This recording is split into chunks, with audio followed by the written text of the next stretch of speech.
സർവേശ്വരനായ എൻ്റെ ഗുരുവിനെ പ്രാർത്ഥിച്ചുകൊണ്ട് ശിഷ്യോദയം നമിച്ചുകൊണ്ട് വേദിയിലും സദസ്സിലിരിക്കുന്ന ആത്മബന്ധത്തിൽ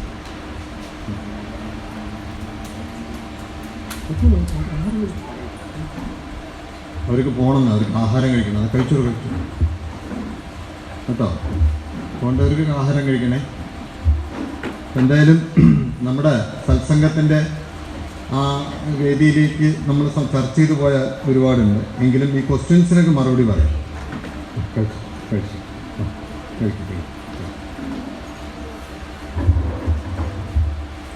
ഇവിടെ ഒരാളുടെ ചോദ്യം വളരെ സ്പഷ്ടമായൊരു ചോദ്യമാണ്.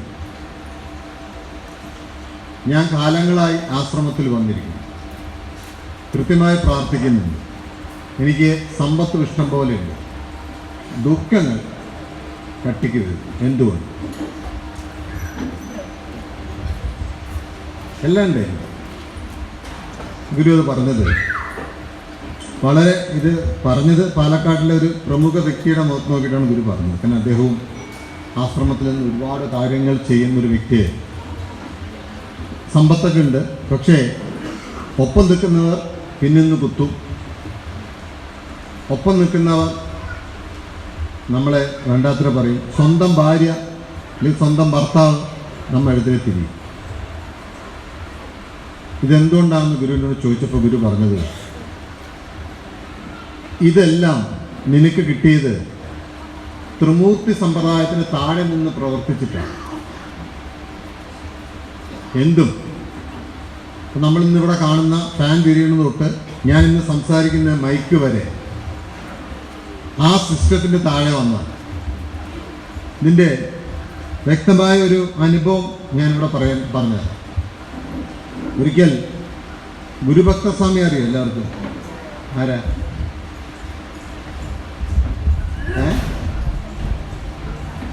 ഉറക്കെ പറയും. അതൊന്നുമല്ല, അദ്ദേഹത്തിന്റെ പ്രാധാന്യം അതിനേക്കാൾ വലുതാ. അവരുടെ അച്ഛനാണ് ഗുരുവിന് സ്ഥലം കൊടുത്തു. അദ്ദേഹം പറഞ്ഞൊരു അനുഭവം, അപ്പം അത് നിങ്ങൾക്ക് മനസ്സിലാക്കാൻ വേണ്ടി ഞാൻ പറയുന്നു മാത്രം. പെട്ടെന്ന് പറഞ്ഞു തീർക്കണം. 3 ചോദ്യത്തിന് ഉത്തരം പറയണമുണ്ട്. ഞാൻ വേഗതയിൽ പറയും, നിങ്ങൾക്ക് മനസ്സിലായില്ല എന്നോട് ചോദിച്ചാൽ. ഒരു ദിവസം രാത്രി ഒരു 8 മണിയായപ്പോൾ പ്രധാനപ്പെട്ട ആൾക്കാരായ എല്ലാം ഗുരു വിളിപ്പിച്ചു. അതിൽ ഗുരുഭക്ത അദ്ദേഹം അന്ന് പ്രസിഡന്റാണ്, ആശ്രമത്തിൻ്റെ സ്ഥിരം പ്രസിഡന്റാണ് അല്ലേ. ഗുരു ചീത്ത വിളി തുടങ്ങി. സാധാരണ ചീത്ത വിളിയൊന്നും അല്ല എന്നാണ് പറഞ്ഞത് അല്ലേ. ഇപ്പോൾ ഗോപാലകൃഷ്ണ സാറിനെ നിർത്തിയിട്ടുണ്ട്, സത്പ്രഭാ സ്വാമിയുണ്ട്, ജ്യോതിർമയ സ്വാമിയുണ്ട്, ഈ ഗുരുഭക്ത സ്വാമിയുണ്ട്, പിന്നെ അയ്യർ സാർ. ചീത്ത എന്ന് പറഞ്ഞാൽ നമ്മൾ ഈ ഇരിക്കണ എളുപ്പമൊന്നുമല്ല ഗുരുവിൻ്റെ മുന്നിൽ പോയി നിൽക്കുക കേട്ടോ. ഒരിയും നമ്മൾ എന്നിട്ട് ഈ ഒരു അടുപ്പിൻ്റെ മുകളിൽ കയറി നിൽക്കുന്നതിന് തുല്യമായി. 9 മണി കഴിഞ്ഞു, 10 മണി കഴിഞ്ഞു, പരിപാടി നിൽക്കുന്നില്ല. ചീത്തയ്ക്ക് ഒരു കുറവുമില്ല എന്നാണ് സത്പ്രഭാസ്വാമി എന്നോട് പറഞ്ഞത്. എല്ലാ മൃഗത്തിലും ഞങ്ങൾ ജനിച്ചു, ബാക്കി പറയണ്ടല്ലോ ഭാഷ, അതുപോലെ കിട്ടിയെന്നാണ്. നശിപ്പിച്ചു, അത് നശിപ്പിച്ചു, ഇത് നശിപ്പിച്ചു, ഇത് നശിപ്പിച്ചു, അങ്ങനെ. അപ്പോൾ ഇടയ്ക്കൊക്കെ സുബുധന് ഫുഡും കൊണ്ടുവരും, ഗുരു ഇറക്കി വിടും, ഇതിനുള്ളിൽ കണ്ടുപോരുന്നത്. ഇതിങ്ങനെയാണെന്ന് വെച്ചാൽ പറഞ്ഞാൽ സത്പ്രഭാസ്വാമി ഗുരുവിനെ കയറി പിടിച്ചിട്ടുണ്ട്. ഗുരു ഇങ്ങനെ പറയില്ല, നെഞ്ഞൊക്കെ പൊട്ടുന്നു പറയും, വിട്ടണമെന്നുള്ള പിന്നെയും ചെയ്തു. അങ്ങനെ 11 മണി കഴിഞ്ഞു, 12ൻ്റെ ആരാധന കഴിഞ്ഞു, 12:30 ഗുരുവും കഴിച്ചിട്ടില്ല. ഈ ചീത്ത കേൾക്കുന്ന നമ്മളെ കുഴപ്പം ഇരിക്കില്ല. ഇപ്പം എൻ്റെ നമ്മളിങ്ങനെ സംസാരിക്കുന്ന പോലെ ആഹാരം കഴിക്കാതെ അവർ നിൽക്കുക. ഗുരു ബാത്റൂമിലേക്ക് പോവുക. അപ്പോൾ സത്പ്രഭാസ്വാമി പോയി, ജ്യോതിർമയ സ്വാമിയുണ്ട്, ബാക്കി 3 പേരുണ്ട്. അപ്പോൾ ഇവർ പറഞ്ഞു ഗുരുവിനോട്, അന്ന് സ്വാമി എന്നൊക്കെയാണ് ആര് വിളിക്കുക? നമ്മുടെ പ്രസിഡന്റ് സ്വാമി വിളിക്കുക. സ്വാമിയോട് നമുക്ക് പറയാം, എന്തായാലും ചീത്തയാണ്, രാവിലെ കേട്ടാലും നല്ലതാണല്ലോ. ഉറക്കമൊഴിച്ച് കേൾക്കണേക്കാളും നല്ല എന്താ? രാവിലെ കേൾക്കുക, എന്തായാലും സുഖം. നമുക്ക് ഉറക്കവും ചെയ്യാം, ഗുരുവിനും ആഹാരം കഴിക്കാം, നമുക്കും ആഹാരം കഴിക്കാൻ വീട്ടിൽ പോവുകയൊക്കെ ചെയ്യാമല്ലോ. ഇത് പറയാൻ ആർക്കും ധൈര്യമില്ല. ഒരാൾക്കേ ധൈര്യമില്ല. ആർക്കാ? നമ്മളറിയാം ആർക്കേ ആരും ധൈര്യമുള്ളൂ, പ്രസിഡന്റ് സ്വാമിക്കുള്ളൂ. വേറെ ആരും ഗുരുവിൻ്റെ മുന്നിൽ പോയി ഇങ്ങനത്തെ കാര്യങ്ങളൊന്നും പറയില്ല, പേടിച്ചു. അങ്ങനെ ഗുരു തിരിച്ചു വന്നു, വീണ്ടും തുടങ്ങി. പട്ടാന്ന് അടിക്കുന്നത്. ആയുർവേദം പോയി അത് നശിപ്പിച്ചു, സോപ്പ് നശിപ്പിച്ചു, അത് നശിപ്പിച്ച് വരുന്നവരെ നിങ്ങൾ അങ്ങനെ പറഞ്ഞു. അപ്പോൾ പ്രസന്ന സ്വാമി പറഞ്ഞു, സ്വാമി കുറച്ച് റെസ്റ്റ് എടുത്തു, ഞങ്ങൾ രാവിലെ വരാം. ഈ ചീത്ത രാവിലെയും പറയാം, എല്ലാവർക്കും റെസ്റ്റും കിട്ടും അല്ലേ? അങ്ങനെ പറഞ്ഞു എന്നാ. അപ്പോൾ ഗുരു പറഞ്ഞു, എടാ ഞാൻ എന്താ ചെയ്യുന്നത് നിങ്ങൾക്ക് വല്ലതും അറിയൂ? അപ്പോൾ ഒരു ചിന്ത ഗുരു, എടാ ഈ ലോകത്ത് ഇന്ന് നിൽക്കുന്ന സകല കർമ്മവും ത്രിമൂർത്തി അവസ്ഥയ്ക്ക് താഴെ. ഇവിടെ നിങ്ങൾ ചെയ്യേണ്ട കർമ്മം എന്താണ്? നിങ്ങൾ ഈ ആശ്രമത്തിൻ്റെ പ്രധാനപ്പെട്ട ആൾക്കാർ, നിങ്ങൾ ചെയ്യേണ്ട കർമ്മം എന്താണ്? ത്രിമൂർത്തി അവസ്ഥയ്ക്ക് അപ്പുറത്തുള്ള കർമ്മമാണ്. ഞാനിവിടെ സംസാരിച്ചതുപോലും നമ്മളതാണ് അല്ലേ? അതിന് നിങ്ങൾ ആ അവസ്ഥ കിടക്കണം. ആര്? 10ാം ക്ലാസ് പാസ്സാത്തവൻ പ്രീ ഡിഗ്രിക്ക് ചേരാൻ പ്ലസ് 2 പോകാൻ പറ്റുമോ? അപ്പം നിങ്ങൾ 10ാം ക്ലാസ് ഈ പറയണ ത്രിമൂർത്തി അവസ്ഥ കിടക്കണമെങ്കിൽ നിങ്ങൾ വേവണം. ഈ അമ്മ പറഞ്ഞത് 12 വർഷം വേവണം. അതിന് ഞാൻ എന്ത് ചെയ്താണ്? നിങ്ങളെ ചീത്ത പറഞ്ഞു. എന്നാലും നിങ്ങൾ എന്ത് ചെയ്യുള്ളൂ? നിങ്ങളുടെ ഉള്ളിൽ ഈ വേദന വരും. ഈ വേദന വരുമ്പോൾ എനിക്ക് നിങ്ങളെ കിടത്തിവിടാൻ പറ്റും. ഗുരുവേ അബദ്ധം പറ്റി, ഞങ്ങൾ ഉറവ്. ഗുരു വേഗം കപ്പപ്പഴം എടുത്ത് കൊടുത്ത് പൊക്കോളം വന്നു. ചെങ്കത്തിൽ എടുത്തിട്ട് പഴം കൊടുത്തിട്ട് എന്ത് പറഞ്ഞു? ഇനി സാരില്ല, നിങ്ങൾക്കത് കിട്ടില്ല, പൊക്കോളും. അപ്പം നമ്മളെ ഇത് കടത്തിവിടാൻ വേണ്ടി ഒരു കുട്ടി 10ാം ക്ലാസ്സോ അല്ലെങ്കിൽ പ്ലസ് 2 കഴിഞ്ഞിട്ട് എഞ്ചിനീയറിംഗിന് എൻട്രൻസിന് വേണ്ടിയിട്ടോ അല്ലെങ്കിൽ IAS വേണ്ടി ട്രൈ ചെയ്യുന്ന എങ്ങനെയാണ്? എളുപ്പമാണോ?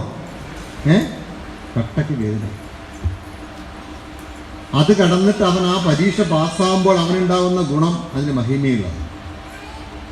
പക്ഷേ ഇതാർക്കും മനസ്സിലാവില്ല. ശ്രീകാന്തിക്ക് മനസ്സിലാവുമോ? ഇല്ല. ഒപ്പം നിൽക്കുന്നവർ പിന്നിൽ നിന്ന് കുത്തും.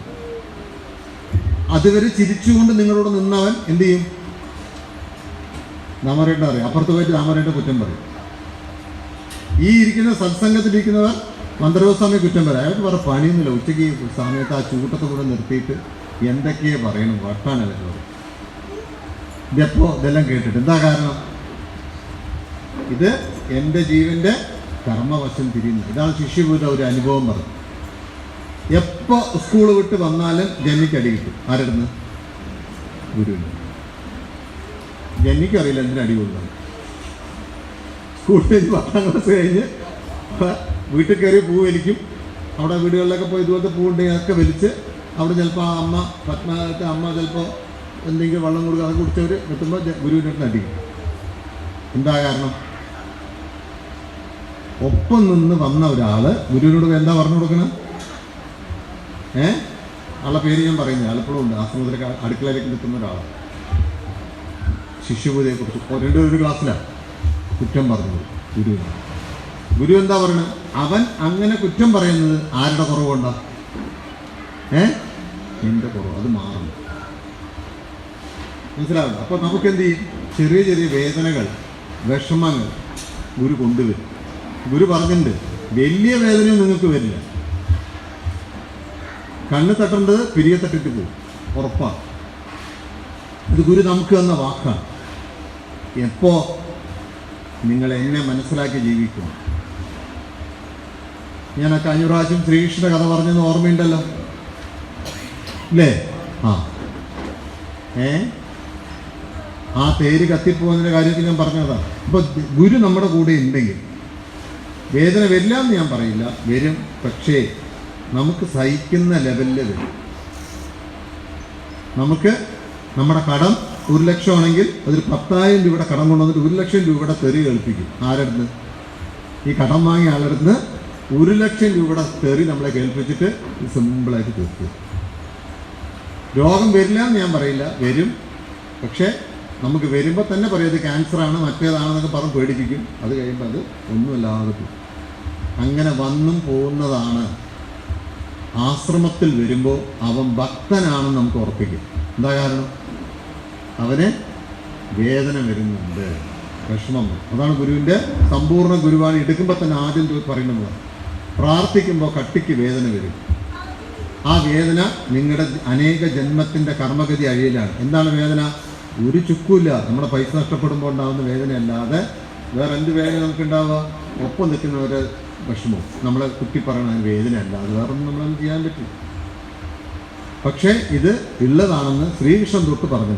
ഭാഗവതത്തിൻ്റെ 156 അധ്യായം എടുത്ത് പഠിച്ചു നോക്കും. അതിലും ഇതേ ചോദ്യമാണ് പരീക്ഷത്ത് രാജാവ് ചോദിക്കുന്നത്. ഇതേ ചോദ്യം ചോദിച്ചു. ഇതെന്നെ ഗുരു പറഞ്ഞ അതേ ഉത്തരം തന്നെയാണ് ശ്രീകൃഷ്ണ പരമാത്മാവും പറഞ്ഞത്. അപ്പോൾ വേദന ഇല്ലാന്നില്ല. അവിടെ ആ സംബന്ധിക്കുന്ന പലരും പ്രതീക്ഷയായാലും മാഷായാലും നമ്മുടെ സാറിപ്പോൾ സംസാരിച്ച സാറായാലും ഇവിടെ നിൽക്കുമ്പോൾ വേദന. അപ്പോൾ ഞാൻ പൂർണ്ണശ്രീയോടും അല്ല ഇവരോടൊക്കെ പറഞ്ഞിട്ടുണ്ട്, ഇവിടെ നിൽക്കുമ്പോൾ നിങ്ങളെക്കുറിച്ച് വേണ്ടാത്തവരൊക്കെ ഈ ഇരിക്കുന്ന അമ്മമാർ പറയും. ഉറപ്പാണ് കേട്ടോ, അത് എളുപ്പമൊന്നുമല്ല ഇത്. ഈ ഇരിക്കുന്ന അമ്മമാർ നിങ്ങളെ കാണുമ്പോൾ നിങ്ങൾക്ക് സദ്ഗുരുവെ ചേട്ടൻ അവളെ വസ്ത്രം കണ്ട അവളെ ഇതിരിക്കണം, മുടി കെട്ടിയിരിക്കണം, അതൊക്കെ നിങ്ങളെ തെമ്മാടത്തിലും പറയാതെ ഇവരിലെ ഈ സൂക്ഷ്മഭാവം അങ്ങനെ മനസ്സിലായി. എന്നെ കോഴിക്കോട് അവൾക്കറിയാം, അവിടെ ഇതുപോലെ വന്ന് പറഞ്ഞു. ഒരു അമ്മ പറഞ്ഞു ഞാൻ കുട്ടികളെ ഇവിടെ നിർത്താൻ പാടില്ല, അങ്ങനെ ഇങ്ങനെയാണ്. ഞാൻ അവരോട് എന്താ പറഞ്ഞത്, നിങ്ങളെക്കുറിച്ച് എന്തൊക്കെയോ ഇറങ്ങിയിട്ടല്ലോ, ഒരു വീഡിയോ കറണ്ടില്ല എൻ്റെ കയ്യിൽ, അതൊക്കെ പറഞ്ഞ് 4 അങ്ങോട്ട് പറഞ്ഞപ്പോൾ പിന്നെ പറഞ്ഞു. പിന്നെ കുട്ടികൾ സ്വസ്ഥമായി അവിടെ ജീവിക്കാണ്. ഒരു കല്യാണം കഴിഞ്ഞു, ഒരാളിപ്പോൾ ഇവിടെ വന്നിട്ടുണ്ട്, ഒരാളിപ്പോൾ അവിടെ തന്നെ. അപ്പം നമ്മൾ ആശ്രമത്തിൽ നിൽക്കുന്നതും പ്രവർത്തിക്കുന്നതും അതിനാണ് കേട്ടോ. ഞാനിത് വലിയ കാര്യത്തിലേക്കൊന്നും പോകുന്നത്, ഞാൻ പറഞ്ഞപ്പോൾ നിങ്ങൾക്ക് മനസ്സിലായല്ലോ. പ്രാർത്ഥന ചെയ്യുമ്പോൾ നമ്മുടെ ജീവനിൽ വരുന്ന മാറ്റത്തിനനുസരിച്ച് പല രീതിയിൽ അടുക്കൽ വേദനകൾ. അത് ഗുരുവിനും വന്നിട്ടുണ്ട്, നമുക്കുണ്ട്. ഗുരുവിന് എത്ര കേട്ടു എന്ന് ഞാനൊന്നും പറയേണ്ടത് നിങ്ങൾക്കറിയാം, അത് വരും. പക്ഷേ അത് നമ്മുടെ എന്തിനാണ്? എന്താണ് നമ്മുടെ ആശ്രമത്തിൽ വരേണ്ട പൂർണ്ണ ലക്ഷ്യം? അതുകൊണ്ട് എന്താ ഗുണം? ഓടി കാർ വാങ്ങാനാണോ? ഫ്ലൈറ്റ് വാങ്ങാനാണോ? 2500 കോടി 5000 കോടി ഉണ്ടാക്കാനാണോ? അല്ല, പിന്നെ എന്തിനാണ്? എന്ത് ഉയർത്തിയോണ്ട് എന്താ ഗുണം? വേഗം പറഞ്ഞ കോഴിക്കോടുകാർ വേഗം പറഞ്ഞു. ഞാനത് 100 പ്രാവശ്യം പറഞ്ഞു തന്നിട്ടുണ്ട്. ദിവസവും നമ്മൾ പ്രാർത്ഥിക്കേണ്ടത് ജനിയും പ്രതി ഹരണം. ഞാൻ ജനിക്കാനും മരിക്കാനും ഇവിടെ വരരുത്. കഴിഞ്ഞു. ഈ ഭൂമിയിൽ നിന്ന് എനിക്ക് എന്ത് കിട്ടണം? കഴിഞ്ഞു. ഇവിടെ വന്നാലും ഈ പരിപാടിയൊക്കെ ഉള്ളൂ. കാറ് വാങ്ങലും ബസ് വാങ്ങലും ഈ അവസ്ഥയായിരുന്നു ഞാൻ പോകണം. എനിക്ക് എന്ത് വേണം? TC തരണം. ആര്? ഗുരുവേ. അല്ലേ? ഇതാണ് നമ്മുടെ ലക്ഷ്യം. ഇതാണ് നമ്മൾ ദിവസം ആരാധന കഴിഞ്ഞ ചൊല്ലെന്താണ്? മൃത്യുമാ. എൻ്റെ അർത്ഥം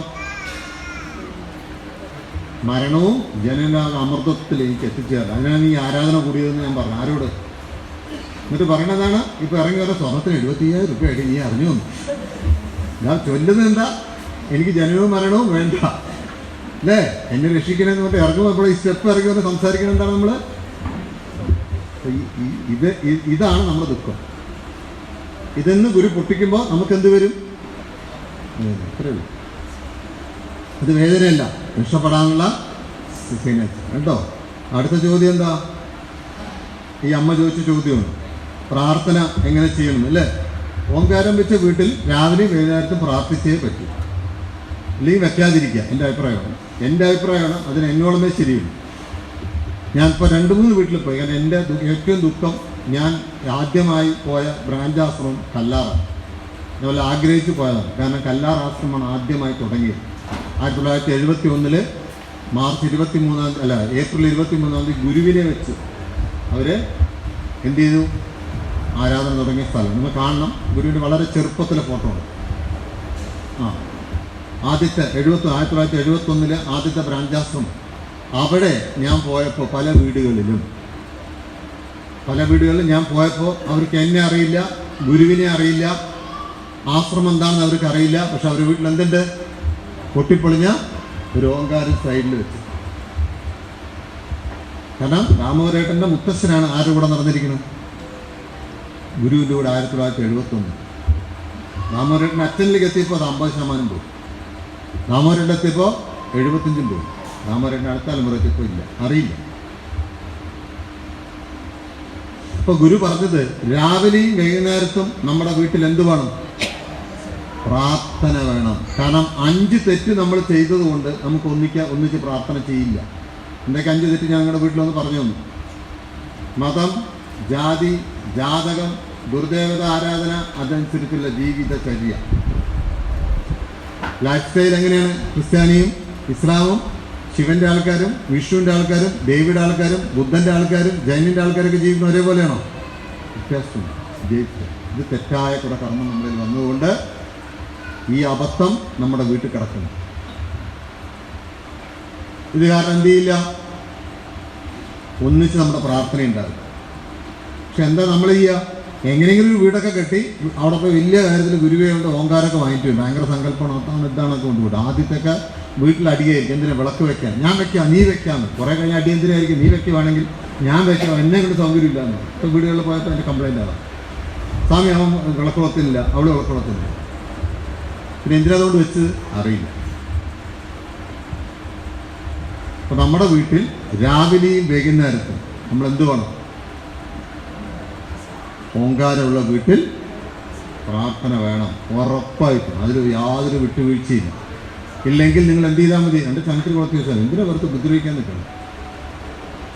വലിയ ഗമയ്ക്ക് നമ്മളതൊക്കെ കൊണ്ടുവരും, എന്നിട്ടിത് നമുക്ക് കൊണ്ടുപോകാൻ സാധിക്കില്ല. ദൈവം ആരാധിക്കണമെന്ന് ദൈവം ആരോടും പറഞ്ഞിട്ടില്ല.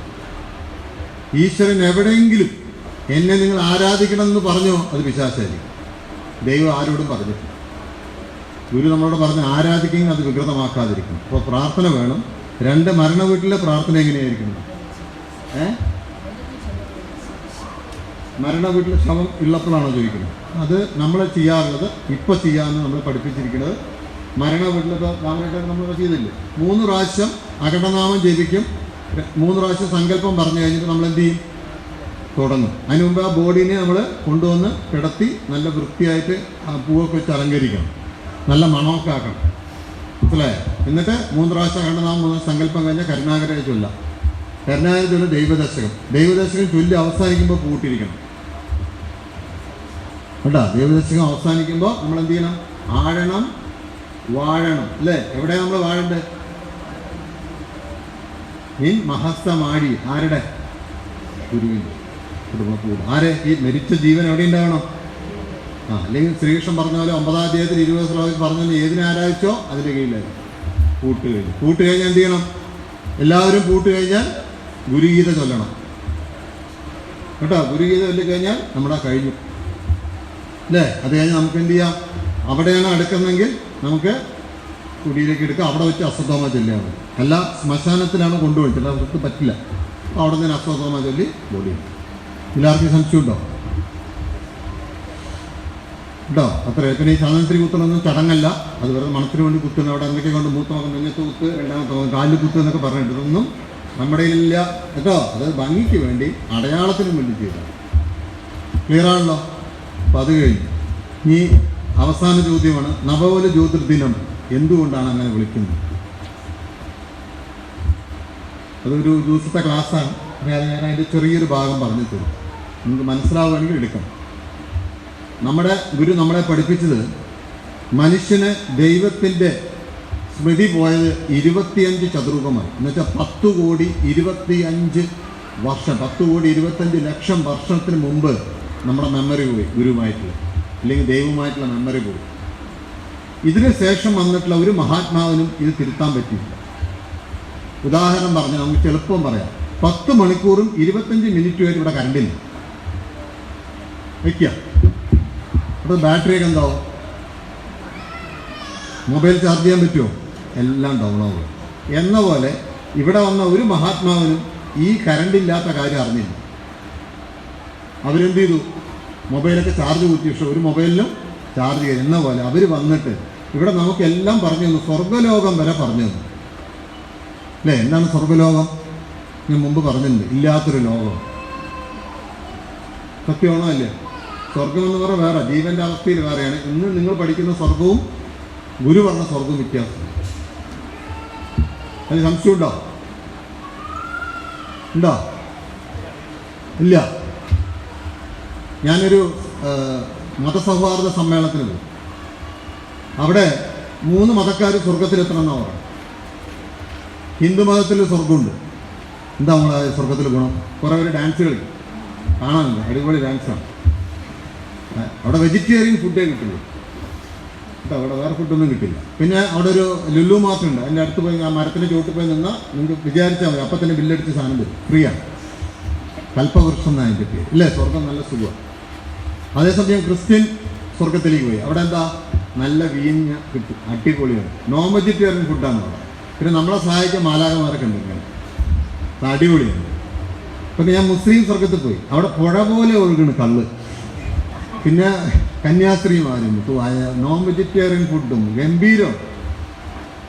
അപ്പോൾ ഞാൻ അവരോട് ചോദിച്ച ചോദ്യം, ഞാൻ ലാസ്റ്റ് സംസാരിക്കും, ഗുരുരത്നസ്വാമി കൊണ്ട് ചോദ്യം ഞാൻ ചോദിച്ചു, സ്വർഗത്തിൽ പോകാൻ ഏറ്റവും വേണ്ട മിനിമം ക്വാളിഫിക്കേഷൻ എന്താ? കോഴിക്കോടുകാർ പെട്ടെന്ന് പറയണം, എന്താ മിനിമം ക്വാളിഫിക്കേഷൻ ഞങ്ങോട്ട് പോകാൻ? നല്ല കർമ്മം ചെയ്യണം, സൽക്കർമ്മം ചെയ്യണം. ആണോ പറയട്ട? അല്ല, ഞാൻ പറഞ്ഞു മരിക്കണം. മരിക്കാതെ ആർക്കും സ്വർഗത്തിൽ പോകാൻ പറ്റുമോ? പറ്റില്ല, മരണപ്പെടണം. സത്യമല്ലേ? അല്ല, ഉടലോടെ ആരും ദൂരം പോയിട്ടില്ല. അപ്പോൾ ഞാൻ പറഞ്ഞു മരിക്കണം. ഓക്കെ, മരിച്ചു കഴിഞ്ഞാൽ ഹിന്ദുക്കൾ എന്തെങ്കിലും ചോദിച്ചു, അവർ കുഴിച്ചിടും, കത്തിക്കും, ഇപ്പോൾ ഇതിനിട്ട് കൊടുക്കും, അത് പക്ഷികൾക്ക് ഇട്ട് കൊടുക്കും. അവരും ഇല്ല. ഇപ്പോൾ ക്രിസ്ത്യാനികൾ ചോദിച്ചു, അത് ഞങ്ങൾ പള്ളിയിൽ നിന്ന് അച്ഛൻ വന്നിട്ട് കുഴിച്ചിടും. അവർ പറഞ്ഞ ബാക്കി പോയി ഞങ്ങളും കുഴിച്ചിടും. ആര്? മുസ്ലിംസിന്. അപ്പോൾ ശരീരമില്ല, ഞാൻ സ്വർഗത്തിലെത്തി. അവിടെ എൻ്റെ മുന്നിൽ വെജിറ്റേറിയൻ ഫുഡ് വെച്ചു, ഞാൻ എങ്ങനെ കഴിക്കും? എൻ്റെ മുന്നിൽ സ്ത്രീകളൊന്ന് ഡാൻസ് കളിച്ചു, ഞാൻ എങ്ങനെ കാണും? എൻ്റെ മുന്നിൽ നോൺ വെജിറ്റേറിയൻ ഫുഡ്, ചിക്കൻ, അടിപൊളി സാധനം, എങ്ങനെ കഴിക്കും? കൈയില്ല, വായില്ല, ഒന്നുമില്ല. ഇതാണ് നമ്മുടെ സ്വർഗം. ഇതാണ് ആര് പഠിപ്പിച്ചത്? 10,25 വർഷമായി നമ്മളെ പഠിപ്പിച്ചു കൊണ്ടുവന്നിട്ടുള്ള ആചാര്യന്മാർ വന്നിട്ട് 4ാമത്തെ അവസ്ഥ എന്താണെന്ന് അവർക്ക് അറിയില്ല. ഗുരു പറഞ്ഞ് 73 വരെ എനിക്കും അറിയില്ല. അങ്ങനെ ഗുരുവിൻ്റെ 27ാമത്തെ പൂർത്തീകരണം കഴിഞ്ഞപ്പോഴാണ് ഇത് മനസ്സിലായി, ഈ അബദ്ധം എവിടം കൊണ്ട് പറ്റിയതാണ്. അത് തിരുത്തണമെങ്കിൽ എന്ത് വേണം? അത് തിരുത്താനുള്ള ഒരു കാര്യം നമുക്ക് വേണം. ഇവിടെ കറണ്ടില്ല, ആ കറണ്ട് തിരിച്ചു വരണമെങ്കിൽ ട്രാൻസ്ഫോമർ ശരിയാക്കണം, പുതിയ ട്രാൻസ്ഫോമർ കൊണ്ടുവരണം. ഇത് സന്ധ്യാമേടത്തിന് അപ്പളാ മനസ്സിലായത്. എന്നുപോലെ നമ്മുടെ ഗുരുവിന് ഈ പറഞ്ഞ ഈ 10 കോടി വർഷത്തിൻ്റെ ഗതികേടിലാണ് എൻ്റെ മുന്നിൽ നിൽക്കുന്ന എൻ്റെ ശിഷ്യന്മാർ മുഴുവൻ കുരുങ്ങിക്കിടക്കുന്നത്. അവരുടെ ദാരിദ്ര്യത്തിന് കാരണം, അടിപിടി കൂടാൻ കാരണം, അവരുടെ പ്രശ്നത്തിന് എല്ലാത്തിനും കാരണം ഇതാണെന്ന് ഗുരു മനസ്സിലാക്കി. ഇനിയോ ഇതിന് അവകാശിയാവണം ഗുരു. ഒരു പൂർത്തീകരണം പറഞ്ഞപ്പോൾ പറഞ്ഞു, ഇനി ഇതിനെ ശുദ്ധീകരിക്കാൻ പറഞ്ഞു. മനസ്സിലായോ? ഒരു ഘട്ടം വരെ ശുദ്ധീകരിക്കാൻ പറ്റുന്നത് ഗുരുപ്രകാശമാണ്. അതിൻ്റെ അപ്പുറത്ത് നിൽക്കുന്നവരുണ്ട്. അതാണ് ഗുരു പറഞ്ഞത്, ദൈവത്തോളം നിൽക്കുന്ന വിശ്വാസം ഉണ്ടെന്നാണ്. എവിടെ നിൽക്കുന്നവരെ? ഈശ്വരനോളം തതുല്യമായി നിൽക്കുന്ന, ജീവനിൽ ലയിക്കാതെ നിൽക്കുന്ന അതിശക്തമായ അന്തർയാമികളുണ്ട്. അവർ ഏത് നിമിഷം എന്തും ചെയ്യാൻ സാധിക്കും. അവർ ഒറ്റ സെക്കൻഡ് കൊണ്ടാണ് ഇസ്രയേലിൻ്റെ ടെക്നോളജി മൊത്തം മാറ്റിയിട്ട് അവർ വിളിച്ചാൽ ഇവിടെ ഓടി വെച്ചു. ഒറ്റ സെക്കൻഡ് കൊണ്ടാണ് ഒരു അമേരിക്ക പോലത്തെ രാജ്യത്തിൻ്റെ ഒരു ഭാഗം മുഴുവൻ കത്തി അങ്ങ് തീർന്നു. എത്ര ദിവസം ഉണ്ടായിരുന്നു പത്രത്തിൽ സമ്മേളനം? നമ്മൾ ദിവസം കാണാനില്ല, കത്തി ഇത്രാമത്തെ വീടും കത്തിപ്പോയി, ഏക്കറൊക്കെ അങ്ങനെ പോകും. ഇതൊക്കെ അവർ വിചാരിച്ചാണ്. നിങ്ങൾ മനസ്സിലാക്കാൻ, ശ്രീകൃഷ്ണ പരമാത്മാവിന് ഒരു അസ്ത്രം പോലും അദ്ദേഹത്തിൻ്റെ ദേഹത്ത് കൊള്ളില്ല. ഏത് മിസൈലിനും തടുക്കാനുള്ള കഴിവ് അദ്ദേഹത്തിന്. പക്ഷെ അദ്ദേഹത്തിനെ പോലും അല്ലേ തകർക്കാൻ വേണ്ടി കഴിവുള്ള ഒരു സൂക്ഷ്മഭാവം ഇതിനെ ശുദ്ധീകരിക്കണമെങ്കിൽ എന്തു വേണം? സാധാരണ പ്രകാശം കൊണ്ട് നടക്കില്ല എന്ന് മനസ്സിലായി. അവിടെയാണ് ഗുരുവിൻ്റെ പ്രകാശത്തിൻ്റെ ധർമ്മത്തിൽ, ബ്രഹ്മത്തിൽ, ഈ ഭൂമിയിൽ നിന്നും ഈ സൗരയുഗത്തിൻ്റെയും സകലവിധ ഈ ഇതുപോലത്തെ മലിനമായി നിൽക്കുന്ന 10,25 വർഷം കൊണ്ട് നിലനിന്ന് വന്നിട്ടില്ല ഈ അന്തരീക്ഷത്തിൽ നിലനിൽക്കുന്ന മാലിന്യത്തെ മാറ്റാൻ ഒരു പ്രകാശമായി ഗുരുമാറുക. ആ പ്രകാശത്തിൻ്റെ പേരാണ് എന്ത്? നവ ഒലി ജ്യോതിർദിനം അല്ലേ? നവ ഒലിയായി നിന്നുകൊണ്ട്, നവം പറഞ്ഞ 9 വർണ്ണമായി, അല്ലെങ്കിൽ പുതിയ പ്രകാശമായി ഈ പറയുന്ന ദൈവത്തിൻ്റെ ഒപ്പം നിൽക്കുന്നത് വരെ എന്ത് ചെയ്യാൻ പറ്റും ഗുരുവിന്? അതിന് മാറ്റണമെങ്കിൽ മാറ്റാം, നിലനിർത്തണമെങ്കിൽ നിലനിർത്താം, ജനിപ്പിക്കണമെങ്കിൽ ജനിപ്പിക്കാം. ഇതിൻ്റെ അവകാശി ആരാ? ഗുരു. ആ ദിവസം നമ്മൾ ദുഃഖിക്കുകയാണോ വേണ്ടത്? സന്തോഷിക്കുകയാണോ വേണ്ടത്? അതാണ് സർവമംഗളസുദിനം. കാരണം ആർക്കാ മംഗളം കിട്ടിയത്? ഈ ഭൂമിയിലും ഈ സൗരയുഗത്തിലും ഇത്രയും സിലബസ് തെറ്റി നിന്ന് തോറ്റു തുന്നമ്പാട് നിന്നിരിക്കുന്ന സകല മഹാത്മാക്കളെയും അത് 10:30 മണിവരെ നടന്നു. മെയ് 6-ന് 10:30 മണിവരെ ഗുരുവിന്റെ ശരീരത്തിൽ ആരും തുടരുത് പറഞ്ഞു. ശിശുവധർ മാറി നിൽക്കാൻ പറ്റില്ല. 10:30 ആയപ്പോഴാണ് പറഞ്ഞത് ഇത്ര സൗരയുഗത്തിന്റെ കംപ്ലീറ്റ് ഗുരു ശുദ്ധീകരിച്ചു കഴിഞ്ഞു. ഇതിനെ നവോലി ജ്യോതിർദിനമെന്നാണ് അറിയിക്കേണ്ടത്. നാളെ എത്ര മണിക്കാണ് ഗുരുവിന്റെ ശരീരം പർണശാലയ്ക്ക് എടുക്കുക? അതിനെ നിങ്ങൾ സമാധി എന്ന് വിളിക്കരുത്. എന്തേ വിളിക്കാറ്? ആദിസങ്കല്പത്തിൽ ലയിച്ചു എന്ന് പറയണം. എന്താണ് ആദിസങ്കല്പം? എനിക്ക് മുകളിലാണ്, പരബ്രഹ്മത്തിൻ്റെ മുകളിൽ. സകല സങ്കല്പങ്ങളും ആണ് ഈ പ്രപഞ്ചം. ദൈവം പോയി. ഒരു വീട് എങ്ങനെ നമ്മൾ ചെയ്യാം? ആദ്യം ഒരു സങ്കല്പം വരയ്ക്കും. 2 ബെഡ്റൂം അറ്റാച്ച്ഡ്, സിറ്റ് ഔട്ട് അല്ല, വരയ്ക്കാറില്ല. എന്താ അതിൻ്റെ കാര്യം? ഇത് സങ്കല്പം, ഇത് പ്ലാനാണ് അല്ലേ? എന്നാൽ ഈ പ്രപഞ്ചവും അണ്ടകടാഹങ്ങളും അതിൻ്റെ ടൈമിങ്ങും അതിൻ്റെ സകല കാര്യങ്ങളും ഒരു സങ്കല്പത്തിനാണ് വരിക. അതിന് സപ്തഋഷികളാണ് ഈ സൗരയൂഥം ചെയ്തത്. അങ്ങനെ പല സൗകര്യങ്ങളും പലരും ചെയ്തു. ഇവർക്കൊക്കെ സങ്കല്പം കൊടുക്കുന്ന ആദിയിൽ നിന്നൊരു സങ്കല്പമുണ്ട്. ക്വാണ്ടം തിയറി അല്ലേ? മെയിൻ എനർജി അതാരാണ്? ആദ്യ സങ്കല്പമാണ്. അത് ബ്രഹ്മത്തിൽ നിന്നാവാം, പരബ്രഹ്മാവാം, അതിൻ്റെ അപ്പുറത്താണ്. അതിലാണ് ആര് പോയി ലയിച്ചത്? അതാണ് ഗുരു ആദി സങ്കല്പത്തിൽ നിന്നും. അതുകൊണ്ടാണ് ഗുരു പറഞ്ഞത്, ഞാൻ തന്നെയാവും എക്കാലത്തും ഇത് ഭരിക്കുക. എന്നിട്ട് പറഞ്ഞെന്താ? എൻ്റെ ശരീരം നാളെ ഇത്ര സമയത്തിലേക്കാണ് നിങ്ങൾ അവിടേക്ക് എടുക്കേണ്ടത്. അത് ഇന്നെന്ന വരെ കയ്യിൽ എടുക്കണം. ഭസ്മമാണ് അതിന് ഉപയോഗിക്കേണ്ടത്. ആ സമയത്ത് ഭസ്മം കൊണ്ടുവന്നുള്ളൂ. രാമരേട്ടനൊക്കെ അറിയാം അല്ലേ? ഭസ്മം കൊണ്ടുവന്നിട്ട് നമ്മൾ കൊണ്ടുവന്നു. എന്നിട്ട് പറഞ്ഞു, ആ കർമ്മത്തെ എന്തു പറയണം? ദിവ്യപൂജ. സകല സങ്കല്പങ്ങളെ തിരുത്തുന്ന, ദിവ്യമായി നിൽക്കുന്ന ഗുരുവിൻ്റെ പ്രകാശത്തിന് നമ്മൾ എന്ത് വിളിക്കണം? ദിവ്യപൂജാ സങ്കല്പം. അതാണ് നമ്മൾ വൈകുന്നേരത്തെ 2 മണിക്കൂറോട് പ്രാർത്ഥിക്കണം പറയില്ലേ? എന്തിനാണ്? ആ സങ്കല്പം എൻ്റെ പ്രതിക്കൾ കിട്ടണം, ഞാൻ ആരാധിച്ചവർക്ക് കിട്ടണം, എൻ്റെ ജീവന് കിട്ടണം. അതോടെ ഞാൻ രക്ഷപ്പെടും. ഇങ്ങനെയുള്ള ദിവസത്തെയാണ് നമ്മൾ ദിവ്യപൂജാ സങ്കല്പം പറയുന്നത്. ആ സകല പൂജയുടെയും സങ്കല്പങ്ങൾക്ക് അപ്പുറത്ത് ദിവ്യപ്പെട്ട് നിൽക്കുന്ന ഒരു സങ്കല്പമായി മനുഷ്യന് കിട്ടിയിട്ടുള്ള മോചനത്തിൻ്റെ വഴിയാണ് എന്ത്? ദിവ്യപൂജാ സങ്കല്പം.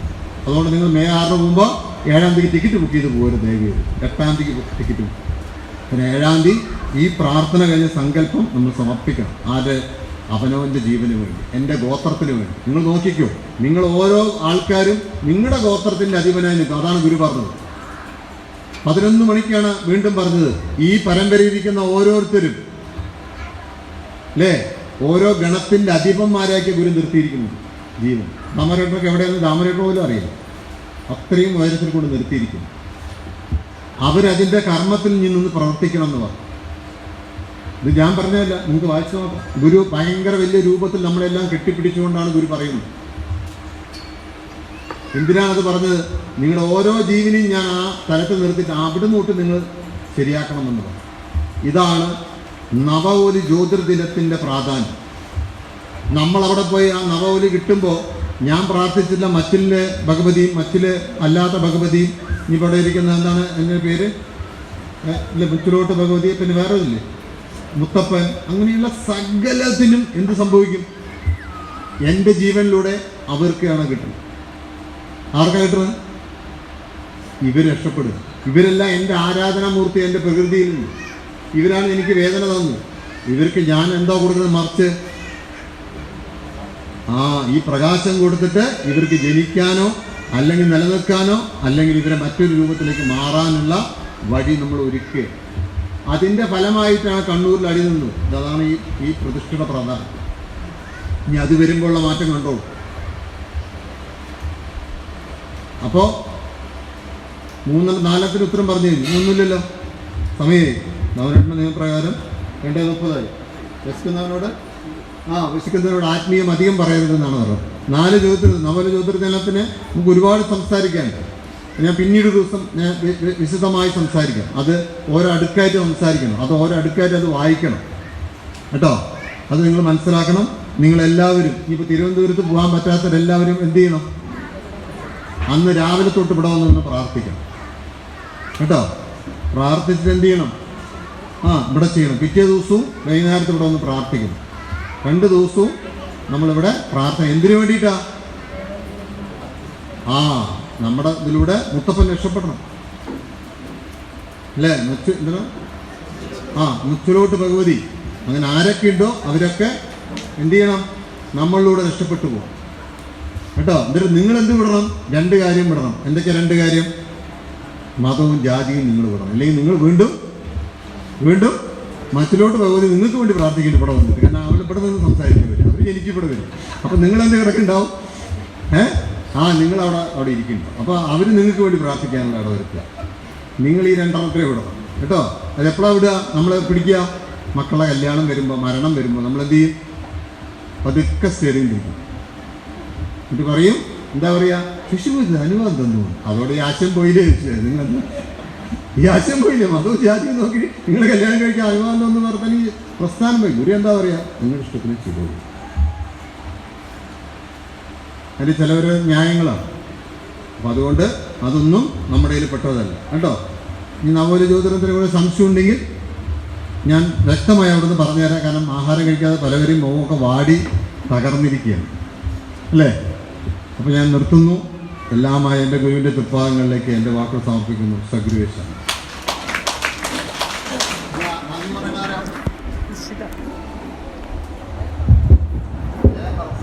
പരമകാരുണ്യവാനായ ഗുരുവിൽ പ്രാർത്ഥിച്ചു.